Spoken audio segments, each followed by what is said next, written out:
Hey guys, good morning. It's Marissa here from the Center for Therapeutic Services and Psychodiagnostics.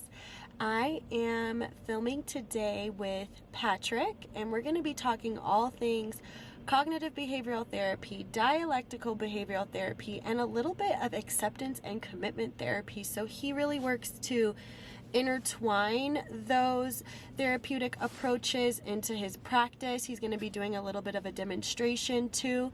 Just kind of our normal YouTube content that has been really exciting to collaborate and create with the clinicians here. So right now I am going to unload. I'm actually at our Lake in the Hills location, so I'm not at our McHenry location. That's normally where you see me setting up and filming in the past. So check out those videos if you'd like to see. We filmed with Megan on biofeedback. We filmed with Sherry on hypnobirthing. I'll put some links at the top so you guys can watch those. But we are at the Lake in the Hills office to film with Pat today. Okay guys, so I am at our Lake in the Hills location. You enter through these double doors right here. The office is on the second floor, first door on the left, so you can use the stairs, or there is an elevator right here for you to use as well. Head up the stairs to the second floor.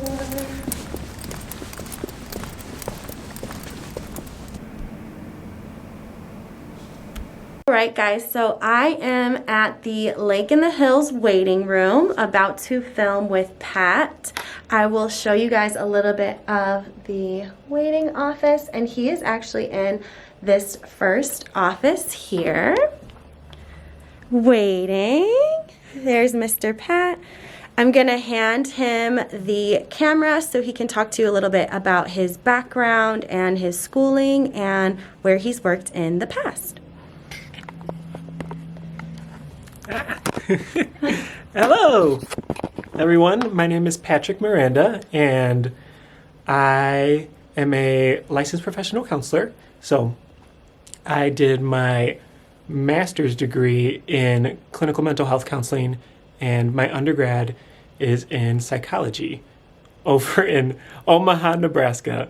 So I am an Illinois native, but I went to school out there, and actually, in undergrad is where I kind of got the first inkling that I could be a therapist, when I was a resident advisor for freshmen in the dorms, and they tended to show up over at my dorm room to talk to me all about life. And that's where I first started thinking, all right, people just tell me things, maybe there's something to this. And then after school, I sort of stumbled into the mental health field when a professor, his wife was a clinical director at a residential treatment center for adolescents with co-occurring disorders, so substance abuse and mental health, and I was there for years. And while I was there, I kind of had that sort of, I could do the therapy. So I went back to school. From there, I worked at a few different sort of treatment centers, and one was for young adult males, so 18 to 24 with co-occurring disorders. I had about a year at a hospital setting, which really taught me a lot about some of those severe persistent mental illnesses, psychosis and like.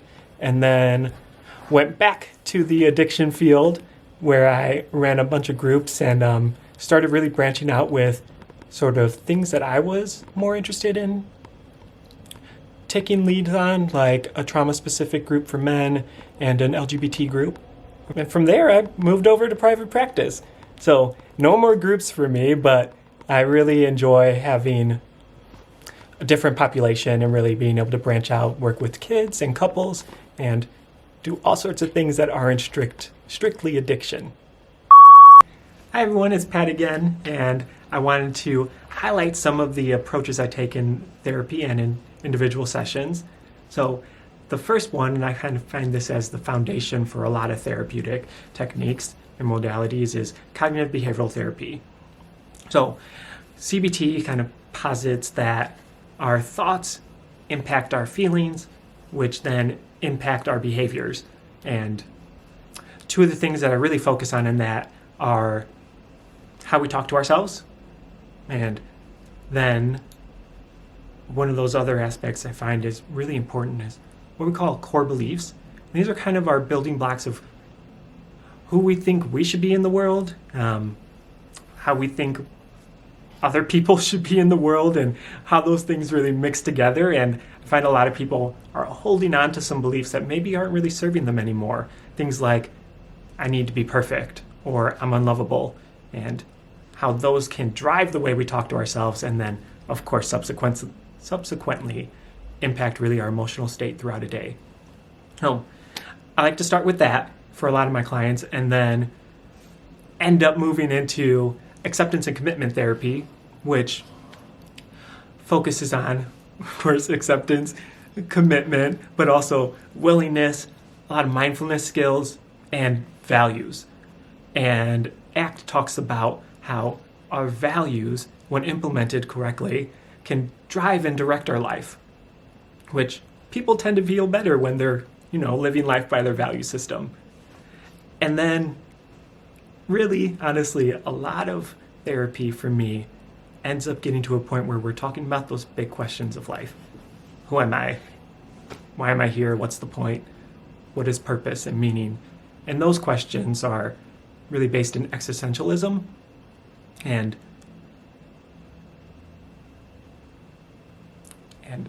nothing. Life, meaning is what you make it, everyone. Good job. Therapy's done. You graduated. Oh my gosh, I love it. Hold on. Oh, you're good. Take a breath. Take a breather. And honestly, for a lot of my clients, we really end up talking about some of those bigger questions of life, like, who am I? Why am I here? What's the point? And those questions are rooted in existentialism. No, existentialism is kind of this idea of we have 4 areas, questions of life, like freedom, death, isolation, and back to meaning. With those, we kind of look at how we move forward in life, maybe despite or because of encompassing our anxieties, and hope, finding hope, living with hope, and all of that, and is kind of understanding the nature of our emotions, which brings us back full circle to how thoughts impact emotions and behaviors. So that's my approach. Yay!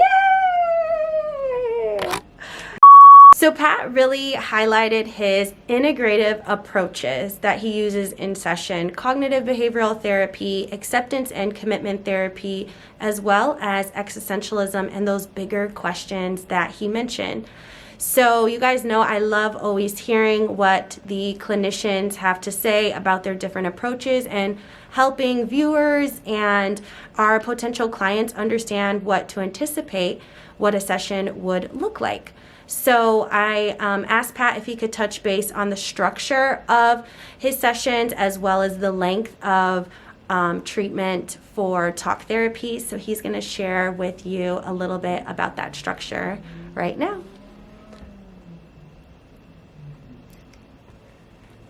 Hey, thanks everyone.